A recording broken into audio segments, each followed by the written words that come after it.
All right, I will call to order this meeting of the Economic Development Advisory Board with a strong focus on interviews for vacant positions.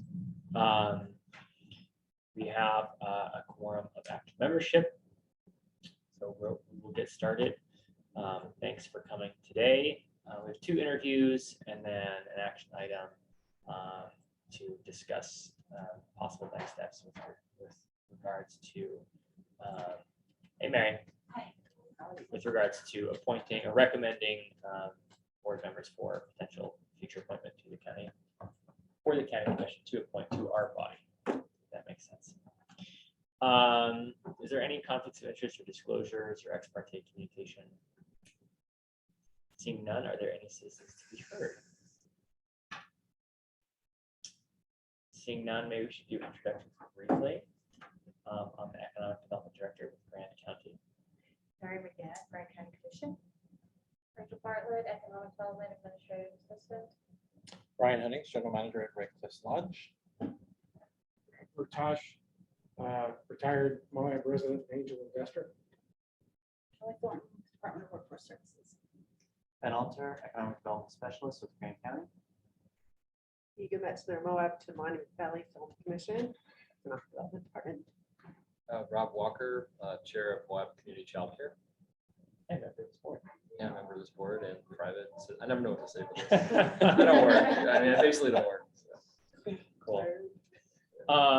Great. Well, we don't have any presentations, so we'll hop right into this. I think we have a half an hour scheduled, but I don't know if we'll use all of that time. We do have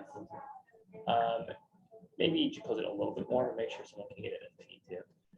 I think we have our next interview at 12, and I have some interview questions that we'll go through with Brian here, and we'll go from there.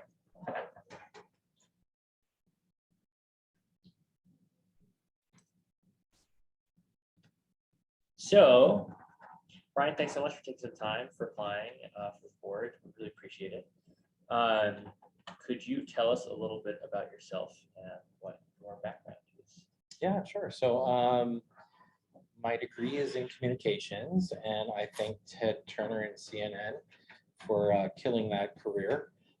As I was getting ready to do my senior externship down at CNN 2 weeks prior to leaving, I was told that my paid internship was no longer paid and that I no longer had housing, that I would have to find housing. So it kind of changed my plans, and I ended up getting into hospitality full time, restaurants and then hotels. I consider my first real job was at the Phoenician Resort in Scottsdale, and I was there for 8 years.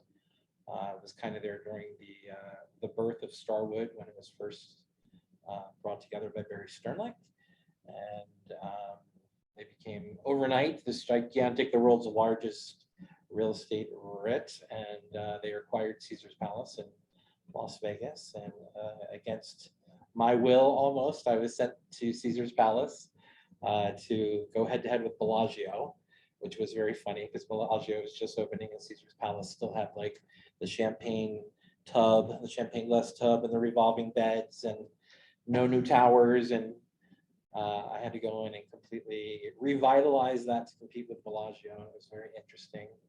And after about 3 years, got tired of that and then went to Maui and started working at the Grand Wailea Resort in Hawaii.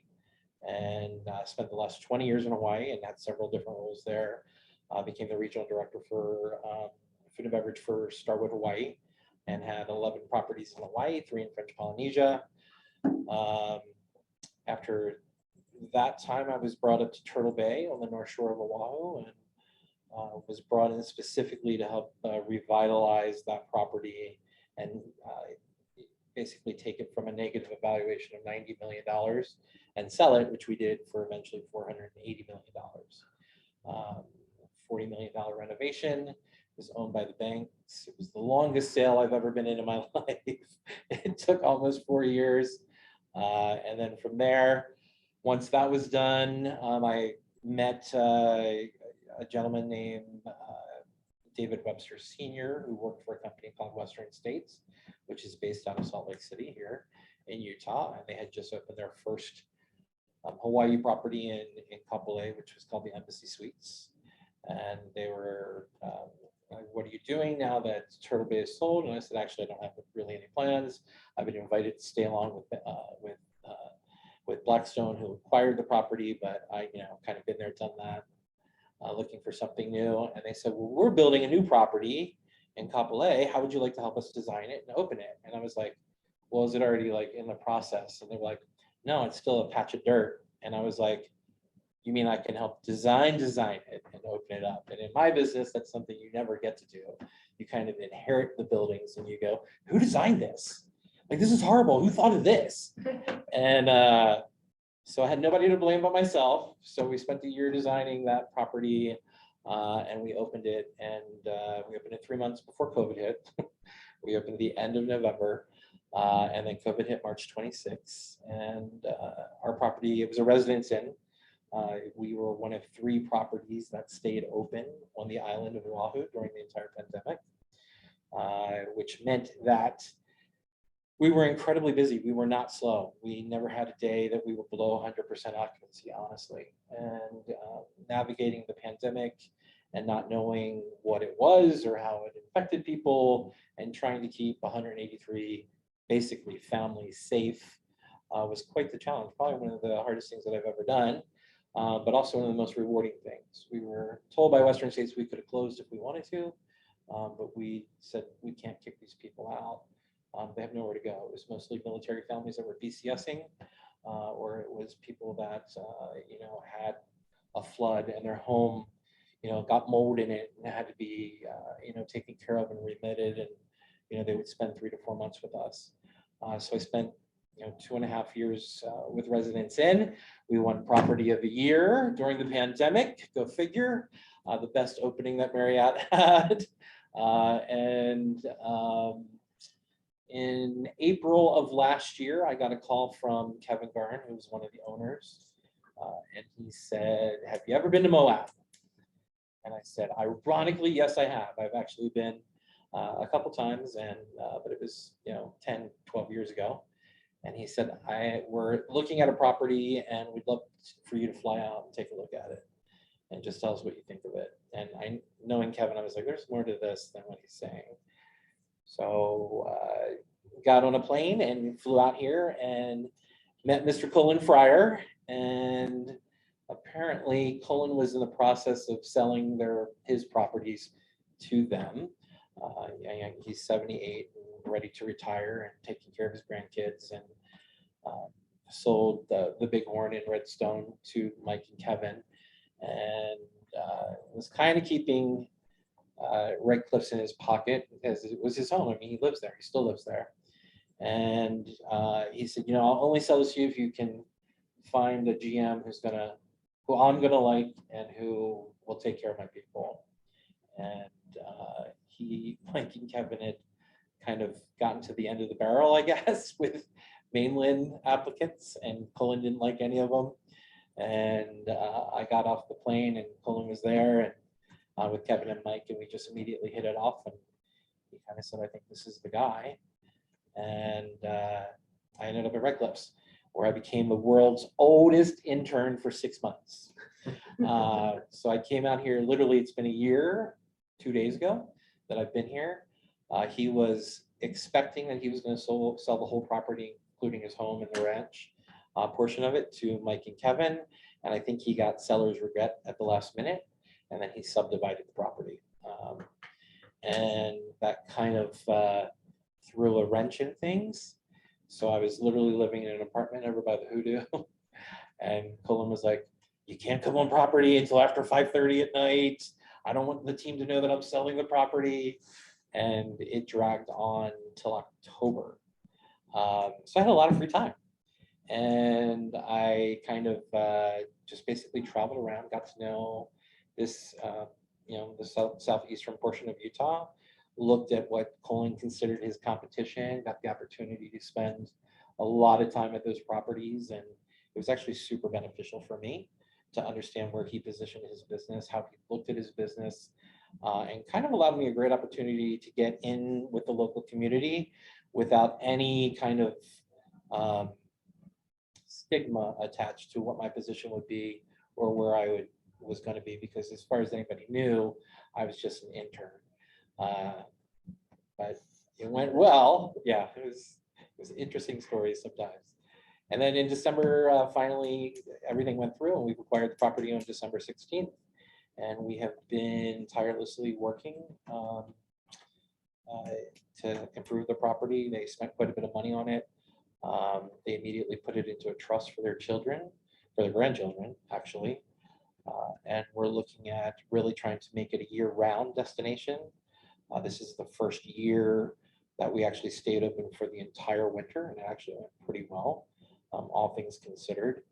Colin did it a little bit last year because of, I guess Moab was shut down for the month of March due to the pandemic, but it's been going fairly well. Other than that, my personal life, I try to devote 20% of my time to charity or give back. So I spend an extensive amount of time with Chamber of Commerce in Hawaii. I sat on the board for Make-A-Wish Foundation in Hawaii for almost 10 years. Kind of during the pandemic, got a little bored and started my own little side hustle with my brother, which was basically helping to support young entrepreneurs and get them up and going and starting their own businesses with more of a social media kind of advice on how they should attach their business to their core values and promote themselves. My brother's still doing that. That's kind of his main gig. I kind of just help him now when he needs help. And now being here and a part of this community, I'm looking at offering my services however I can. Awesome. So the next question, and thanks for sharing all of that. What is your understanding of this Economic Development Advisory Board in general?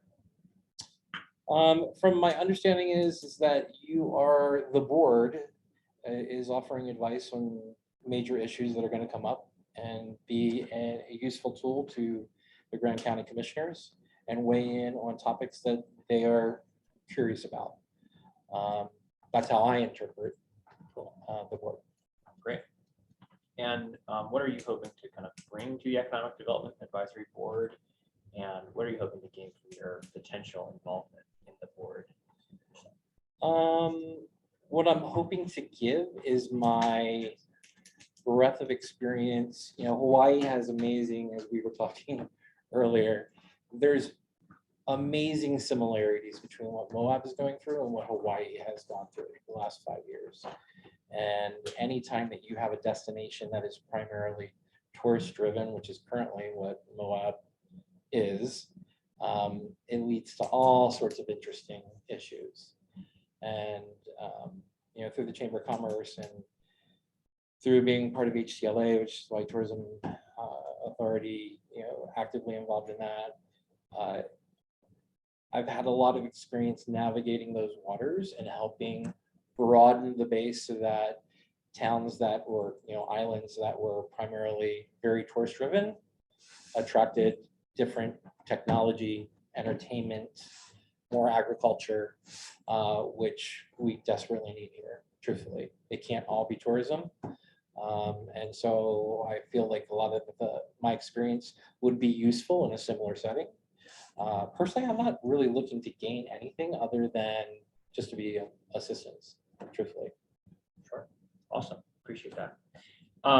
So I think this is a good segue within the context of economic development in general and economic diversification, kind of in particular. There's a two-parter. The first part is, what do you think are some of Moab and Grand County's best assets and attributes? And then the follow-up question would be kind of, what are those biggest challenges and obstacles? It's a double-edged sword, right? The things that everybody loves to come here for are also our biggest weaknesses. It's the same in Hawaii. You can't be everything to everybody, nor should you be. And I think that there comes a point when you start seeing city services overrun, quality of life issues happening, when you see local families being driven out.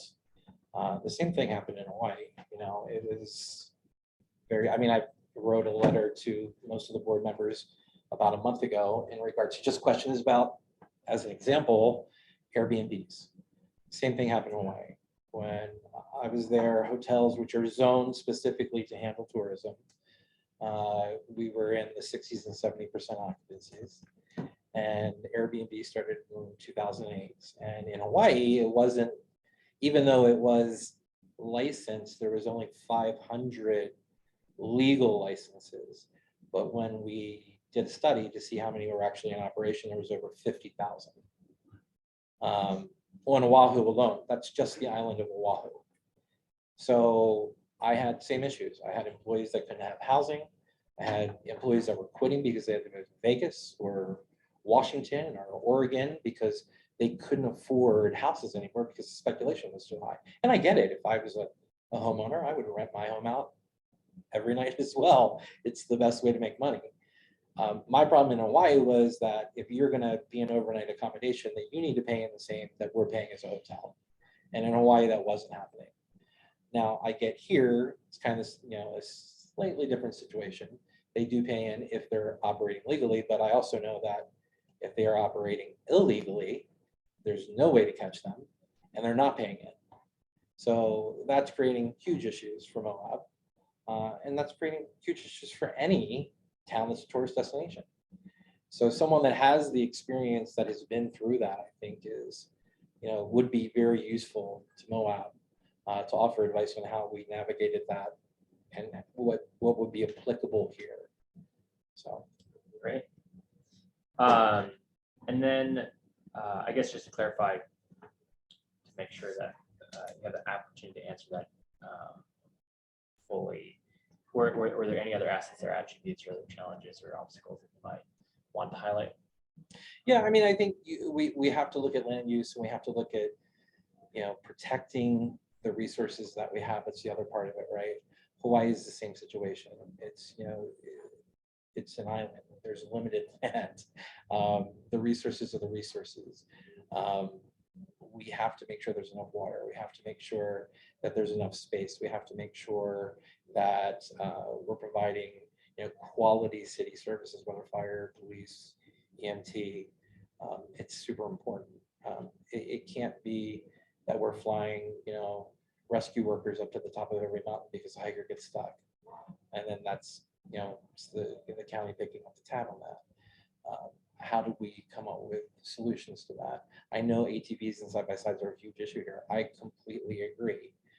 Having been out and seen both sides of that issue, and I applaud actually what the commission is doing. I think some of the stuff that's happening right now with like the trail guides and stuff at the last meeting, that's revolutionary. That's fantastic. Having eyes on the problem is part of the problem, but once again, getting the bodies for that, right? It's a chicken and egg thing. Like, how do we have the bodies to do what we need to do to protect the resources that we have when we're struggling with keeping up with, just housing people in general?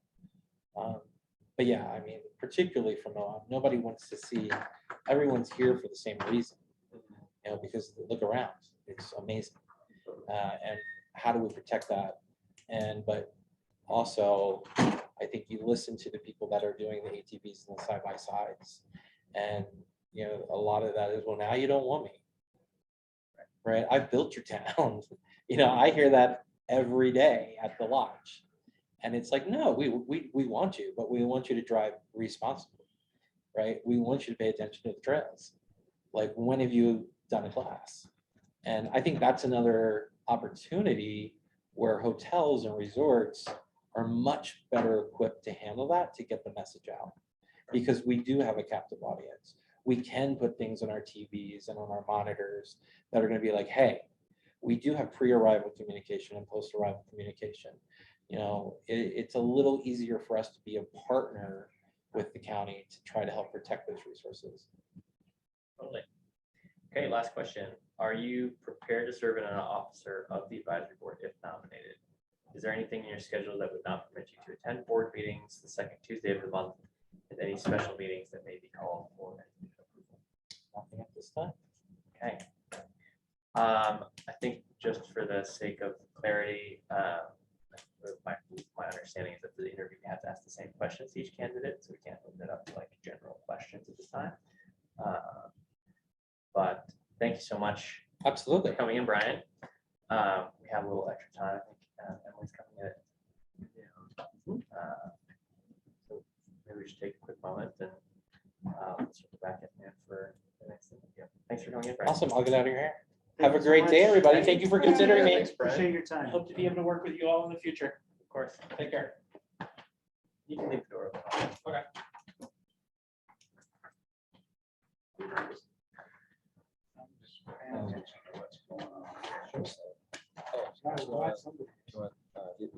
I'm here to find out information So, about this uh, 40 I people. want to see what you think On about this private kind of like property. slight tweak. And it's probably not surprising to you. Do you know if this is a planning commission concern or? Larry? So it came from this Yes, you have a question? Grant County Council. Green County Council? The commission is not meeting. Sorry. If you have a question regarding the council, probably the best place to go is to go right around the corner here to the administrator's office. And they could probably address that for you. But this is an economic development board, so we're probably not going to be touching on that. The interruption. No, You're all totally good. right. It's an open meeting, so you're more than welcome to be here. Just if you're looking for a commission specific question, they might be able to help you better right over there. I did. I don't know. 40 people on that. What was his question? Sounded like a land use thing. Yeah. Sorry, go ahead. So the thought would be more that like, well. if you would, like, Heather, where she's gonna spend her center, help her get up and running. I think like that model more than like us, like wholly owning and managing facilities. So, like, yeah, so I think Lutheran Church facility, like, there's a big grant you can get if we start up by like 31st. It's a little bit of a shock. Actually, I've had it similar to this for a while, but It's like $8,000 a month, basically. I had a 60 in my grant. So we'll do that. It'll be like our thing, unless we- Yeah, if I actually were retired, it would be right paying. But yeah, the thought was just like. Sorry, what did it say? What was it? Just like in terms of like our, yeah, in terms of like our, our business plan, the updated business plan will be like two prongs, which is support existing providers. And support new providers, right? And then supporting new providers will be helping people start up daycares in their homes, and also helping people start up daycares in centers and getting centers ready for them. So I like it. So like, find someone to like run the center that we have their business. And our role would be that like. Ready. So this bill, we got this, we would like a sublease or something like that. where we have- You're almost excited for that.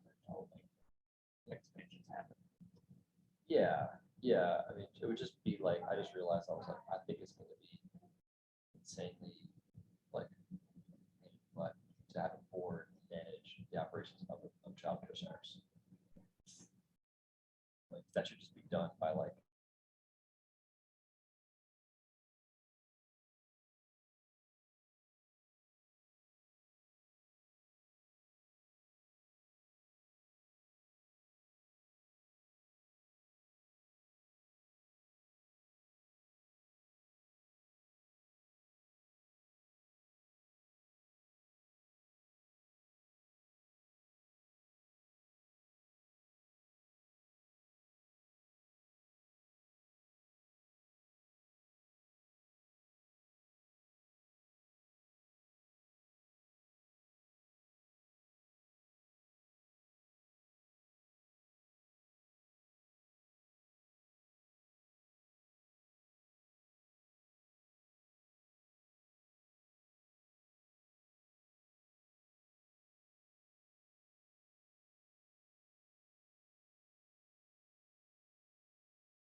Oh, down my land. I always thought snows were cute, so that. And then you said, Now give me they're the not salt. cute. At all. He's been involved in that. I don't like them. I see them and I want them gone. Immediately, they're not cute anymore. Yeah, I always played with them. Yeah, and then I also did the as a special events kid, that Rich Mullins and my runs this granddaughter year, just so loved they've them, got and then I also went special from loving event. them to hating them He's in a like super 2 on top of it. weeks. They can mow down a plant. I mean, I was. Hey, Emily. Yeah, How so those it's like slow moving things. Called me lightning, could devour. It's the hungry caterpillar. Hey, Emily. Good to see you. Love the art. Thank you. Hi, all. Sorry I can't be there in person. That's okay.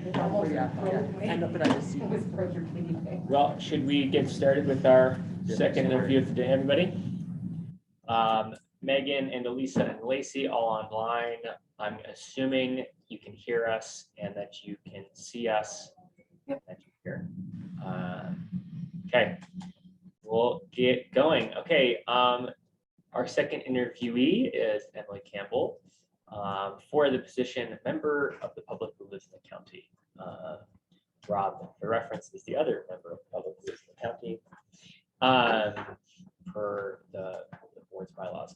So have a couple questions for you, Emily. We'll go through this. Okay, so can you tell us a little bit about yourself and what is your background? Sure. Well, hello, everyone. I think most of you know me. I know you. So a little bit about myself. I'm currently a software designer. I'm also the chair of the Grand County Planning Commission. And my background academically and professionally, but it's been a few years, is in economic development and planning, specifically regional economic development planning with an emphasis on sustainable development. So I did my undergrad and grad at CSU, where I focused on those two areas. I worked for the chief economist of Metro Denver for some time, which I gave some details in my application about the projects that I worked on. They include things like industry cluster analysis, competitive positioning, and indicator studies and analysis. So while I don't practice economics anymore explicitly, the skill set and the awareness actually relates to my current job, where I spend a lot of my time both facilitating alignment with outside groups as well as inside groups, conducting research, looking at broader trends, relating that down to indicators that we could track to validate our understanding of those trends, and creatively coming up with, in our case, it's products and features, but also in the Planning Commission, the policies that can help to move those indicators forward. So that's a little bit about me. I've got 2 little boys at HMK, and my husband is an independent business owner in the recreation and tourism industry right now. I guess I should have provided context. Everybody is familiar with Emily because she was previously on this board in an ex officio capacity as the Planning Commission chair. We pulled that out of the bylaws as a standing ex officio position, as we kind of had planning representation with planning and zoning, which Elisa is representing. And so Emily is reapplying for this new position we created for member of the public county, just for full clarity in case that was confusing to anybody. Second question is, what is your understanding of the Economic Development Advisory Board as it currently exists? So as August just alluded to, I was involved in one of the 2 boards in the last year and change. My understanding in terms of consolidating them is to be able to, one, just be more efficient and unify our efforts to take a more assertive approach, not just planning and thinking about project level work, but actually looking to guide economic development priorities and just create accountability around the actual impact and results of what the economic development group is doing inside of the county. And I hope to see the board also support the county's efforts and the economic development group, particularly to create relationships and connection with the community, as well as to public and private stakeholders outside of the direct group. to represent, the different interests of the community and to make sure that the voice of the community member is flowing back into this group and actually influencing the policy priorities that are adopted. Awesome. What do you hope to bring to the Economic Development Advisory Board as a member, and what are you hoping to gain from your potential involvement on the board? Sure, I'll actually start with the second one. I just truly enjoy economic development and planning. I realize that's a little bit wonky, but I think, anytime we're talking about things that the community needs to be more successful, whether that's individuals struggling to start new businesses or struggling to make a home here or struggling to figure out how to advance their career or continue with their lives, all of those ladder into things that this group either directly or indirectly affects or can affect. So it's really, for me, just a personal commitment about what you're doing and how it relates to just the bigger community health. In terms of what I can bring, I have some certainly technical skills and background that could give a sort of critical lens to guide the Grand County Planning group itself to just make sure that the way that we're approaching this work has the right level of just kind of critical oversight and guidance to help sculpt that work. That's something I rely on a lot in my work, is getting impact from my stakeholders so I can make sure what we're putting out there is going to be effective. Also have just technical skills in cluster analysis and indicator mapping, so I could actually be a partner to the economic development group, as well as strong facilitation skills, a pretty visible role in the community to make sure that we are talking about what the group is doing, getting public input, involvement, and tying this to bigger priorities within the county and finding ways to network those connections. The reality is, anytime we're talking about housing, employment, ecological sustainability, as well as just general community health, and so on, it all maps back to economic development. And I'd like to help to make sure the public knows that we're seeing those connections and that they can get involved and have their voice be heard, even if it feels like it's not something that they can directly influence or even in some cases understand, but make sure that they know that they can be involved and should be involved to lead the direction that the county takes. Awesome.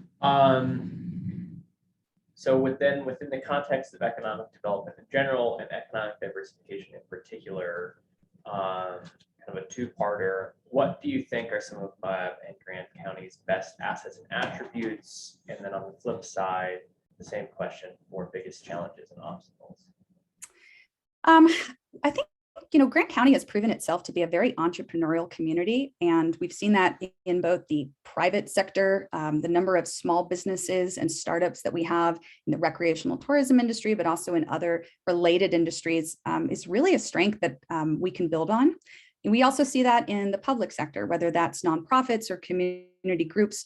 People want to improve our community. And I think the more that we can do to empower the people doing the great work, the better off our community is going to be. And the more that we can multiply the impact of all of that incredible individual work.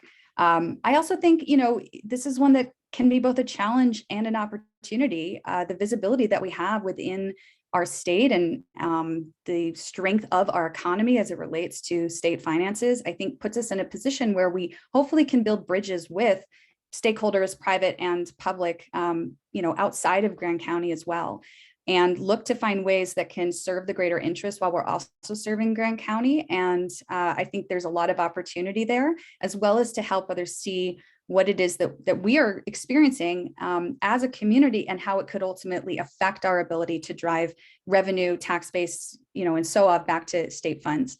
Biggest challenges, a lot of them are acute and obvious to everybody in this group. The lack of housing continues to be an issue, and it will be a limiting factor in any economic development work. I don't know that we have effectively defined ourselves as a community as far as who we want to be, what types of industries we want to attract, and how to use our strengths and our competitive advantages to attract those. So that's, I think, a relative weakness that we can choose to solve and address, but it's something I'd like to see this group take a assertive stance on. And, I know that we talk a lot about the disposable income of individuals here. The reality is that for many people, even people making higher wages right now, they lack that flexibility and safety to be able to take that leap into entrepreneurship, to take that opportunity to invest in upskilling themselves. You know, if people don't have wages and disposable incomes that take care of their basic needs, including housing, childcare, gas costs, which are going up and so on, it makes it more difficult to collectively rise the skills and the strengths of the community as a whole. And you know, that's an area where it doesn't seem like it would necessarily fall under the purview of economic development directly, but the more that we can serve the basic needs of our community, the more we can take advantage of that incredible entrepreneurial spirit. Awesome. Okay, so then kind of a straightforward question to close it out. Are you prepared to serve as an officer of the advisory board if nominated? Is there anything in your schedule that would not permit you to attend board meetings it's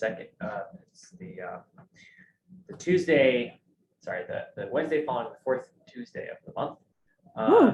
Any special meetings that may be called for a needed approval? Wednesday following the fourth Tuesday of the month. Wow. Turns No, out there's- that Wednesdays aren't always right after Tuesdays. As long as I knew that that was on the calendar, I have a flexible work schedule. My biggest issue is just making sure I know what days we are meeting. Where I've run into difficulties, it's more because things were not on my calendar. I didn't know that was the calendar math that we were using. But no, I'm fortunate to have the ability to prioritize boards like this. Appreciate it, Emily. As discussed in the last interview, we have to ask kind of standardized questions to all applicants. So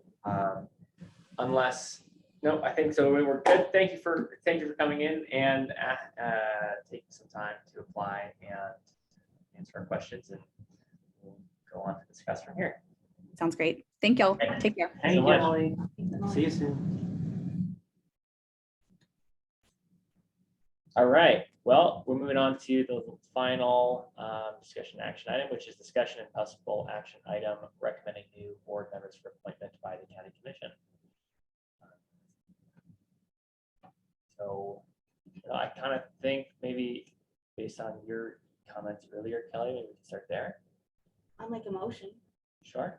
I make a motion to postpone making these recommendations to allow for more time to recruit possible other members. And I'll cover what I'm thinking about in discussion, but that's my motion. Okay. So hold on. Could we get a second that motion? I'll second that motion. Okay. Any discussion?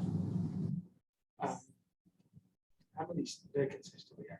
We have three. So there's Three. the two vacancies currently are for a private sector representation. So two private sector and then one just like public resident. So they're not super specific. And these two, the first one was private. First is applying for private, and then Emily's applying for the whole public Yeah. position.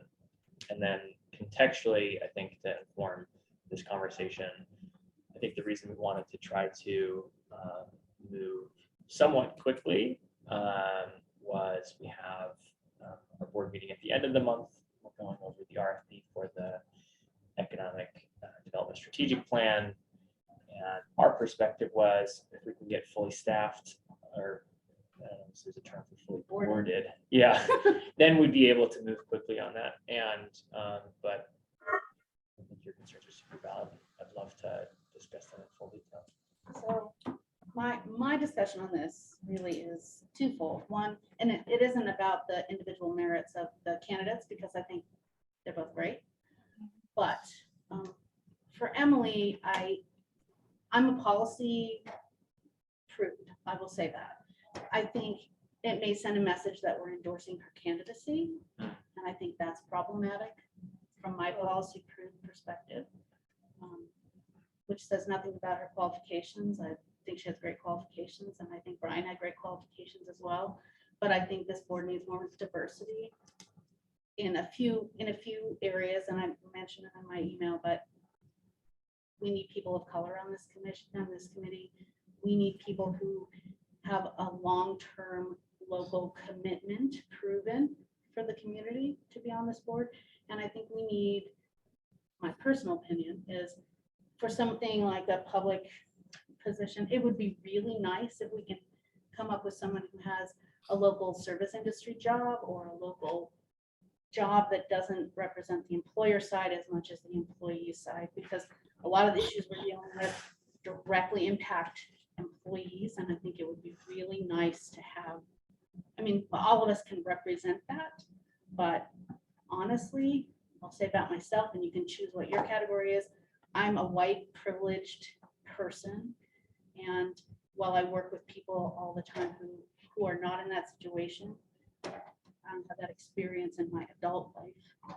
So I think it would be nice to include that perspective if possible. And it may not be possible to recruit people to help with that, but I think we owe it to the community to give it a shot. And so that's my perspective on it.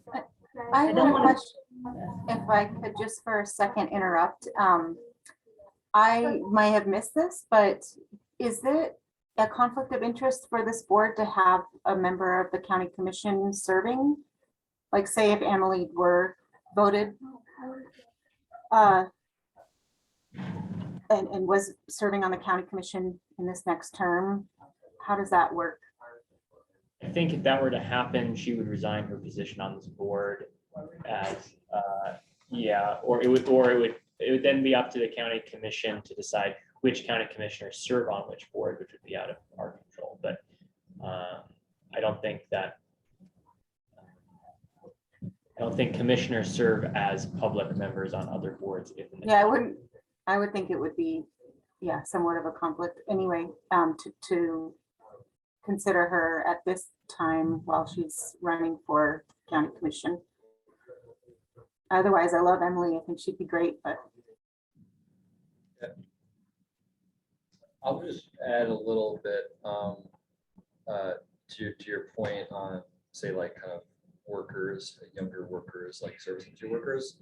I mean, a number of members of this board, I feel like I included August and Ben. I feel like we certainly, have a lot of friends that are service workers and younger people.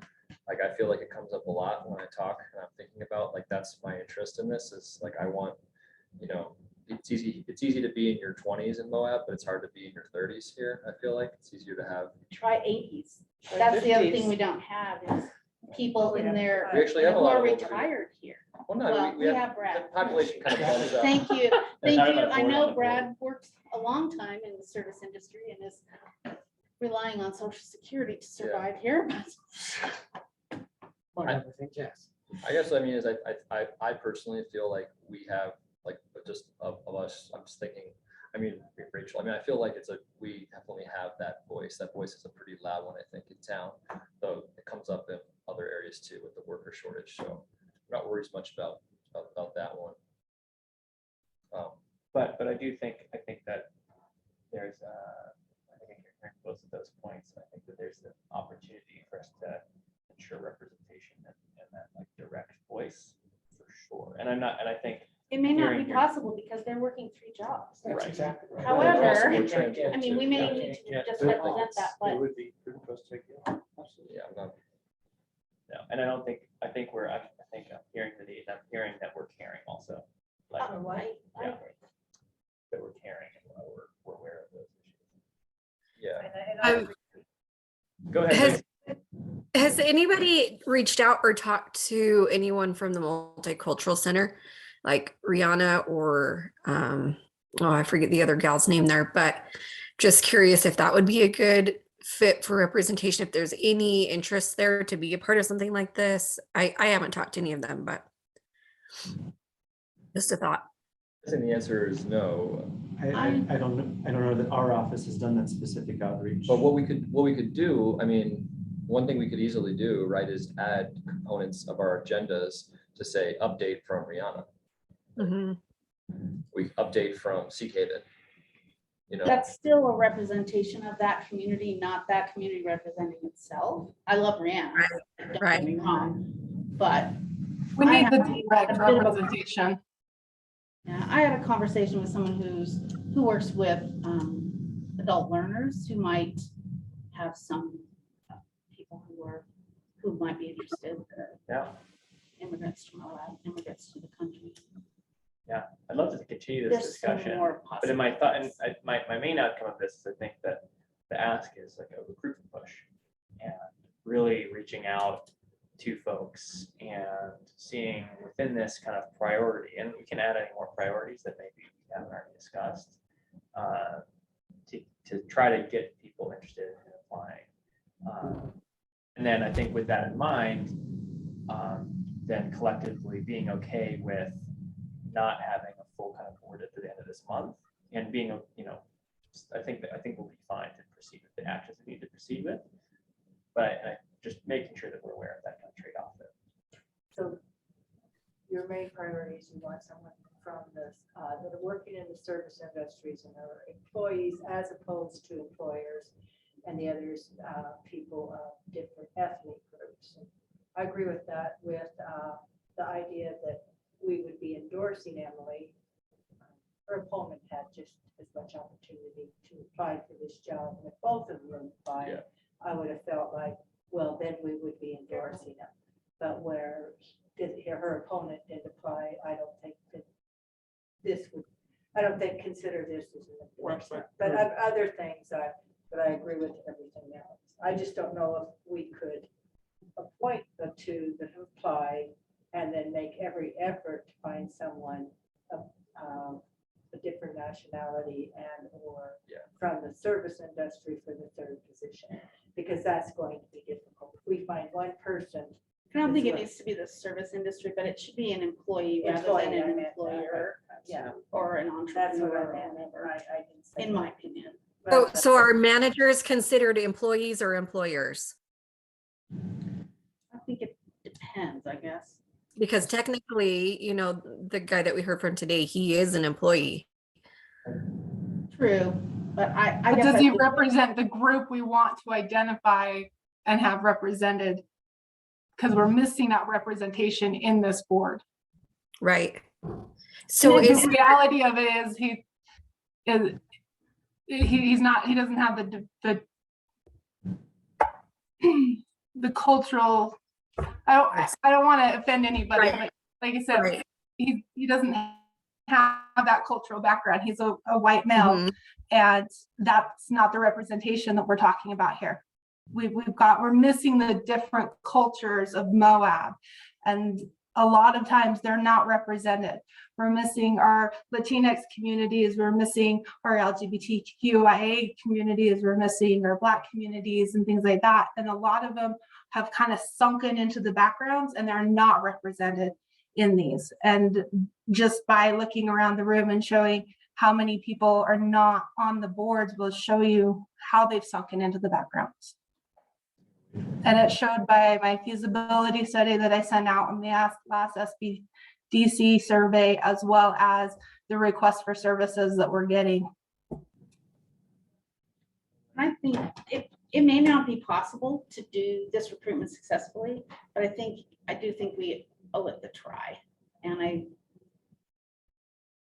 I also don't think that we should negate the two candidates that are here. I'm not at all suggesting that we should toss them out. I'm suggesting that we should try to get Try to widen the pool. yeah, we should try to widen the pool. We should really try to take advantage of these 3 openings in order to productively diversify the group.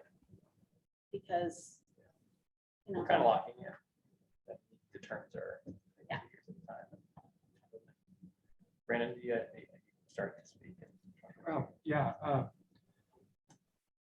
It sounds like that one of the concerns, and I share it, is that we don't know how committed they can be by their current positions. Ryan hasn't been here very long. He's in a business working for a company that he may get transferred out. Okay. So he might be here for another year. Maybe he'll be here for 5 years, but chances are he's going to get transferred out. Okay. So we're a little concerned about turnover. Same thing with Emily, with her getting elected. When she gets elected, she's going to go off the board. The other candidate may have already decided, look, I'm running, so I'm not going to get involved in it, right? Because I'm running, and I just have to leave it, and that wouldn't be fair. So I kind of think there's a concern about longevity of the new candidates. So, and that's fine, that's something we need to schedule. And I agree that both of them are well qualified.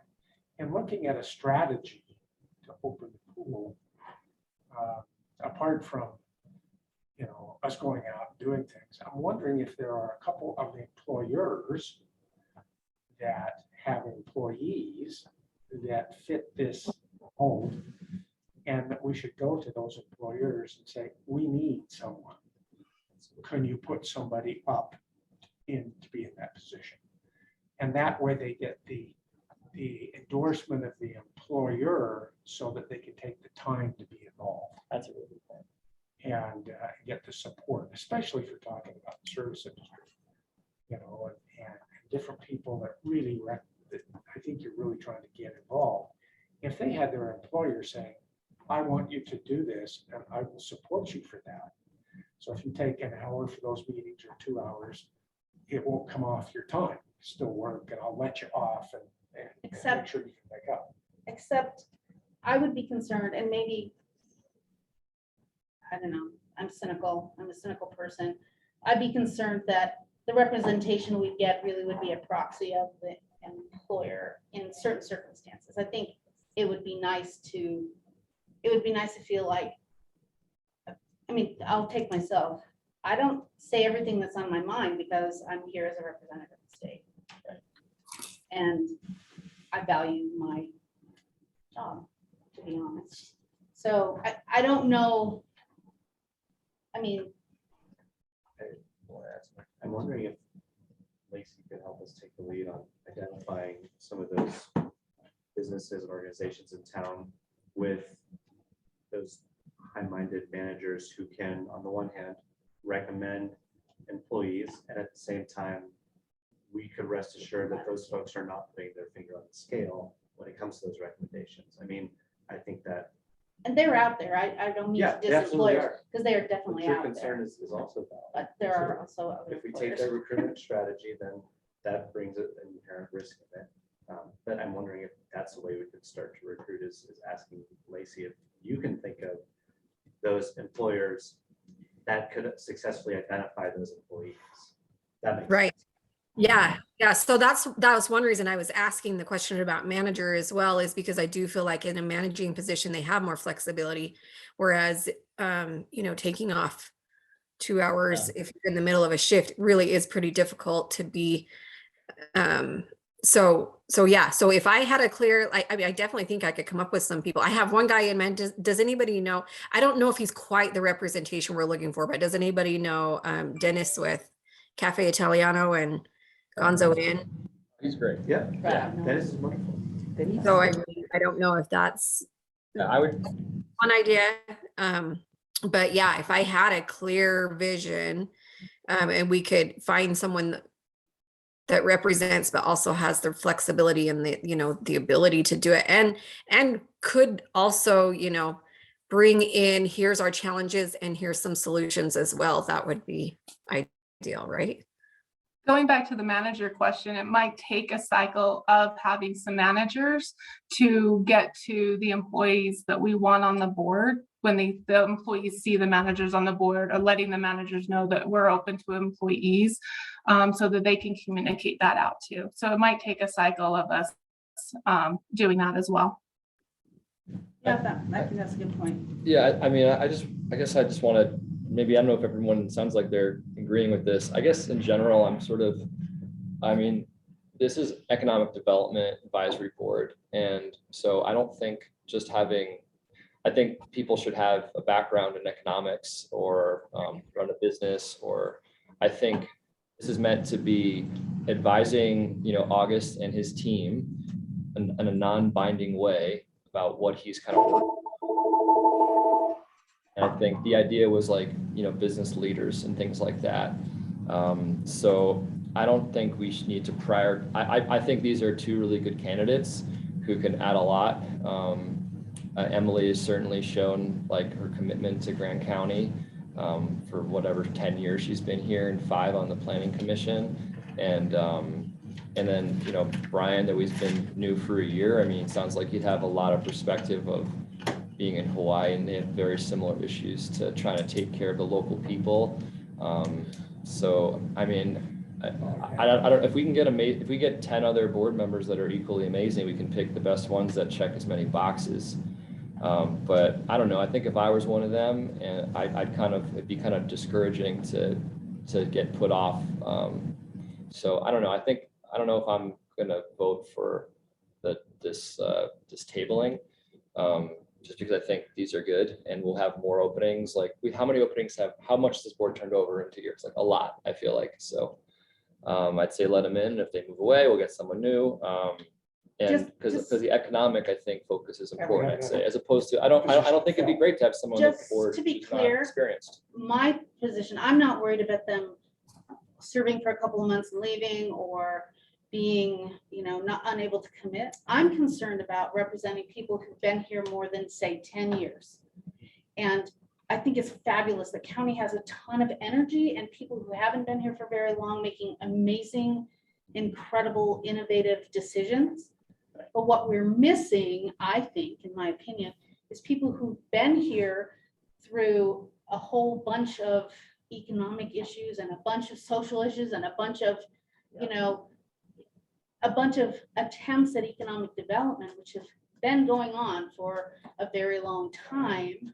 30 years I've been here, Yeah. it's been going on. Right. I mean, some of the things we're talking about now have been attempted in the past. We didn't get it done. And I'm not saying that we can't get it done now with the great minds that we've got, but there is a little bit of that missing, I think. And I'm not just seeing anyone who's willing to serve or wants to serve. And these two candidates I think are great, but I think we are missing some of that voice. Yeah. And I There's think something it's really valuable. to not wasting our time reinventing a wheel. Like I get that. Well, I'm really comfortable with the two people that have been to apply and being where I'm in a situation where I'm often approving board members. It's so difficult to get board members. I know. They're so difficult to get board members, and Emily especially has proven herself to be dedicated and willing to work. And if she only is on it for till January, then she'll be very valuable at the same time. I would like to approve the two board members who have applied and then put as a criteria for the third board member that they are, put more specifics on who we're hunting for, and then broaden, then go out and advertise for that third position and make sure we get someone that represents the type of people that Kelly is so, expressed so eloquently as to what we need to make this board more diverse. That would be what I'd like to do. Yeah, and just one I have a question for August. The way I understood this board when it was formed was that, we were advising essentially at the time it was Elaine, right? Or Zachariah for a moment, right? And then it was Elaine. We were, advising, like an extension of the department. So to me, it seems like, we can express thoughts on board composition, but ultimately it's like, who do you want on the board? To me, it made it sound like it was much more of an extension of the department as opposed to like us being. Well, we're not choosing, right? We're making a recommendation to the commission. So my motion is to recommend holding off on the appointment. Right. So that is the motion that's on the floor. And either way, we need to vote on that. Reminder, voting members here today is Lacey, Brad, and Kelly, and everyone else is ex officio or participating. So for me personally, kind of to that point, if how I'm feeling about this is I would have no problem postponing, doing an increased kind of recruitment with this focus, trying to get more applications before the meeting at the end of the month, and maybe because the meeting at the end of the month is going to be busy, having an additional session that's right before that's just interviews outside of the normal business of the meeting. And so, I mean, that's what I would feel comfortable with. So that's the deadline. I think a deadline's a good idea. Yeah, so I think we're still aiming for trying to make recommendations at the board meeting at the end of the month, which is 2 weeks from now. So that would come into effect. Potentially we have those folks appointed by the. Bringing a whole new person on in that time and then having them like vote on the allocation of that $240,000 is like a lot. And Emily's been in the whole process. Yeah, she knows what's going on. So it seems like that would, your concern is there's not enough people in that process. So to me, that would, I don't know, it seems like, yeah, so. Okay, are we, I don't want to speak for you. Are we on this? Well, I think we have to vote on my motion first. We have to And vote then, on her so motion. So if there's no more discussion, I'd entertain a vote. I would amend it to add a deadline. I think 2 weeks is a little too soon, but what if we made a goal of the middle of July so that they could participate in the meeting at the end of July? We can aim for that. I'm sorry, I know that probably means that an additional meeting for interviews. Sure, but Can you tell me then, so for the applications for the grants, as a board, we are just recommending to the department, or are we actually deciding on who's getting those? And because as of like right now, we only have 4 votes. We don't even have a, like an odd split, which makes it really hard. And especially with something like that. I could offer a substitute motion. okay. I could offer a substitute motion that we accept the 2 people who have applied and broaden our search with greater specification, greater criteria as to who we're looking for, making it a specific board member that represents employees. You're thinking about changing actual bylaws to have a. No, I don't want to change my list. Okay. Yeah, We could advertise we're attempting. If we recommend these 2, then Emily will represent the public resident, correct? And Brian will represent the private sector, and we'll have 1 opening, which is the private sector. And we could put in our recruitment that we are specifically hunting for, but we can't change the bylaws and say that we could really work. We could recruit in a way that we would be recruiting to that group. So that's my substitute motion. Makes sense? Who's taking notes? How do substitute Did motions I work? make that it- work? did I- Yeah. Substitute motion, then, So Kelly would have the option to retract her motion? Is that? no, a substitute motion, then we vote on the substitute motion, and then we vote on the, Joey's motion. yeah, and if the substitute motion passes, when that. Vote down there. Okay, I'm gonna second that motion. So to be clear, okay, any discussion? To be clear, you're saying we recommend that the people who applied today be appointed by the county commission. So we can have a good voting member. And then we have an additional position. And we recruit, we broaden our recruitment so that we are saying that we are looking for this position and we are really hoping to find someone from the, that are employees as opposed to employers. Right, trying to reach some of these goals. Any other discussion on the substitute motion? So if we're discussing actual candidates, I was kind of holding on that because the before was just whether to postpone, but I think that Emily is great and she's brilliant with the planning and she's really focused and solution driven. My concern a little bit is if it's for a public position, she's very heavily involved in planning commission and all of that. I don't know if it's really a good fit to say. It seems kind of government, loaded to be a public position. And so that's just something we have to decide. But I think she's great and I think she's awesome on the board and she does a lot of good in keeping us focused and really what we're looking for in that aspect. But I just wanted to voice that concern and see if anybody else has that concern or if we're good. Well, there's always a concern about conflict of interest, and there's a concern that who does she represent when she's here? Does she represent the planning commission or does she represent her other constituency for our board? And there may come times that puts her at conflict. And the question is will she announce that conflict and rescind or recuse herself? Or will she do something else? Because she had an opening for us to have more say so or more influence, let's say, with the planning commission. Because apparently the planning commission is carrying a pretty big stick in some of the economic development things we want to do. And if we have an advocate for us through her on planning, it may make things better. That's something that, August, you've got to say, yes, that's how I'm looking at it, or no, I hadn't thought about that, right? Yeah. If it helps grease the skids with the planning commission, if that's an issue. And we hope that she will, represent her appropriate duties when she needs to at the time, and that she does not get conflicted or have another agenda for someone else. Yeah.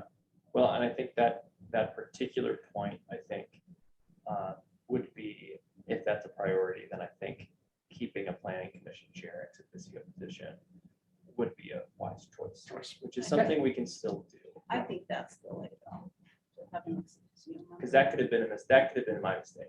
Well, I Going know. through, we did all of these things, big consolidation, and I'm more than happy to say, like, if we decide that adding that planning commission chair ex officio position, something we want to recommend as an amendment for the commission to consider, would take a big lift for me. I know we don't like people bylaw stuff, but Okay. that could be a simple way forward, and we can do that in addition to tabling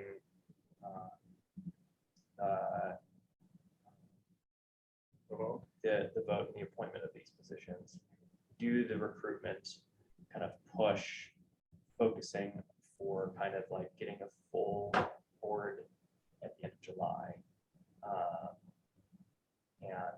And that would be something that I'd feel comfortable with. And that would be, there'd be a third motion. I amended mine to put a deadline of recruitment Yeah. for mid-July. Yeah. I don't know if we need a second for the amendment. There's gonna be personal discussion, like there's board seats that are opening in December. Yeah, that's Like, true. we're not in here forever, like, yeah, I think just take the people that these are good people for the board. It's a volunteer board, Yeah, and we can find out if there's going to be a problem down the road. I don't, And Yeah. if your team has issues, okay? And if that's the case, then we make adjustments when adjustments. Again, I'm not concerned about there being a problem. I'm concerned about there being good representation of the community in general. And I think that, yeah. Yeah, is I'm that- not worried but about is that a- problems. Yeah, honestly. I mean, is that one of our mandates? I would argue that it's one of our responsibilities. something to I the care about. community. Representation, I mean, what does that mean though? This community is I 92%. think I was pretty clear Well, I mean, it's- about who I think is not necessarily at the table. Yeah. Of those, those three groups. But, take the point, you take the other side, like you're saying. 92%, 95%. Yeah. And so which of the marginalized groups do we represent, right? Like, which do we pick and how many seats do we have? There's 4 spots. So like, it's not 100, it's like, it's not like you have, so and to me, it seems like we're being really picky about the spots here. And this is like a volunteer board that does not have binding decisions, like it's an advisory board. Yeah. So I feel like, However, I do agree that I think we can try a little harder to see if there's That's anybody fine. out here that has this expertise that's ready and willing to kind of expands the scope of representation. so you want to replace them. So did you create a substitute motion? I can't, I am saying that,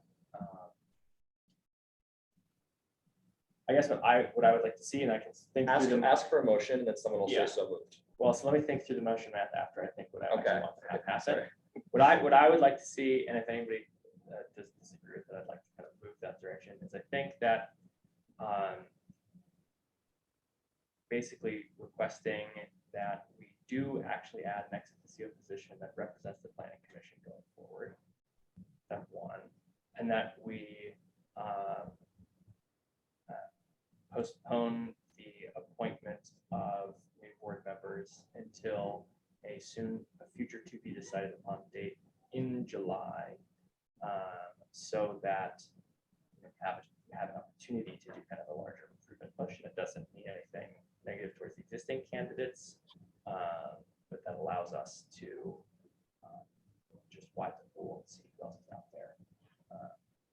So Well, how would that affect the number of people to determine at this month? That would still keep. right, let me double check the voting representation. So, oh yeah, because then the planning zoning still wouldn't be a voting member, correct? Yeah. So yeah, so then we still have four voting representatives at the moment And 3 vacancies. and 2 vacancies. But So sorry, I wasn't clear. I know you guys probably answered it. My internet's a little bit choppy. Did we say if we are actually choosing or if we are just advising on who gets those grants? by those grants, can you clarify? There's many grants out there. Sorry, I'm talking about the business grants, the yeah, that are coming up, the applications New coming up. grants that we created this year that we're launching in July. So this board isn't actually going to be the scoring committee for that, for those grants. We're creating an independent scoring committee. Yeah, but. Okay. Committee have to do the final ratification. The county commission does the final ratification. Okay. Yeah. So they're not going to necessarily be advising. Yeah, yeah. So Yeah. it doesn't Yeah, matter. me too. I'm just gonna run, I have another. It doesn't matter if we are fully staffed as a committee or not. So the Okay. timing- For those grants. Yeah, I don't, that's not a concern to me. Okay. The main thing I think Rob is thinking about is the rest of the rural county grant allotment. So that's the childcare stuff, that's the housing stuff that we're trying to get for this year, so that we can actually fully get a report to the state by the end of August. Well, if We make a recommendation, Lacey. We don't, our votes are not binding. Right, right. but if we need to have. Maybe- people on the We need to have a Or is it time. bad? To Yeah. make our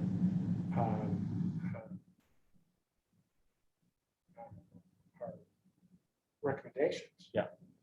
Then we should Have a go time. ahead- We should go ahead and Yeah. approve.